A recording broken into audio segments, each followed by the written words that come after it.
Hello everyone, my name is Kirstin Gaffney and I am going to present a study investigating the pay-to-stay hypothesis in anemonefish, which aim to provide insight into the evolution of sociality in marine fishes. So what is the pay-to-stay hypothesis? In many animal societies, subordinate non-breeders have been observed performing cooperative behaviours, which are those that enhance the fitness of others at an apparent cost to themselves. For example, alloparental care in birds and primates.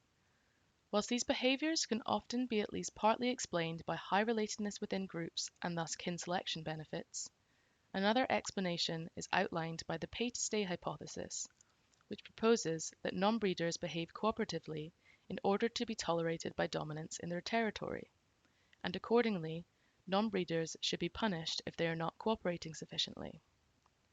This has been shown in mammals and birds, as well as freshwater cichlids, and seems likely in marine fishes as they commonly live in cooperative societies of unrelated individuals, and therefore kin selection benefits are unlikely to play a role.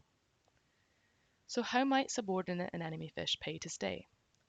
Anemonefish live in small groups which form strict size hierarchies consisting of one dominant breeding pair and non-breeding subordinates. Subordinates have been observed displaying helping behaviours such as anemone maintenance and defence against predators and food competitors, as well as submissive behaviours. We aim to investigate whether these cooperative behaviours are a pay-to-stay strategy by disabling subordinates to reduce their ability to perform cooperative behaviours, and then assess whether they were then punished by dominance. This study was carried out in situ on 18 groups of Amphiprium percula, commonly known as the clown anemone fish, which were evenly split between control and treatment groups. In the first step, we filmed all groups using GoPros in two 10-minute sessions approximately 24 hours apart. The next step was the manipulation. In both the control and treatment groups, all fish were caught, measured, and then returned to the group. For the treatment condition, we also disabled the largest subordinate, i.e. rank 3 in the group, by clipping 30 to 40% of both their caudal and pectoral fins.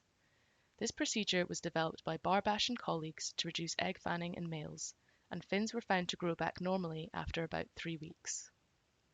We then recorded each group again in two 10-minute sessions, with the first session starting at least 1 hour after the manipulation. The final step was to analyse the videos. We scored all cooperative behaviours by the rank 3 individual, which included anemone maintenance, defence against predators and food competitors, and submission towards dominance. And we also scored aggression received from dominance. So what did we find? Firstly, looking only at pre-manipulation observations, we found a strong positive relationship between submission and aggression received, which was expected given that submissive signalling is often directly in response to an aggressive interaction.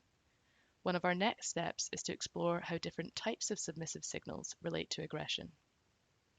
More interestingly, we found a positive relationship between helping behaviour and aggression received. Therefore, aggression from dominance may be promoting cooperative behaviours in subordinates, suggesting that they may be paying to stay. Although this effect of helping was fairly weak, but we suspect that this may be due to conflicting effects of aggression promoting helping and helping promoting reduced aggression. We plan to look at fine temporal changes in behaviours to investigate this further. We then explored the effect of the manipulation. Unfortunately, it did not have the desired effect of reducing helping behaviour. However, interestingly, we found an increase in submissive behaviour post-manipulation. Perhaps disabled subordinates increased their submissive behaviour to minimise aggression from dominance as they felt too slow to avoid aggressive chases and group eviction.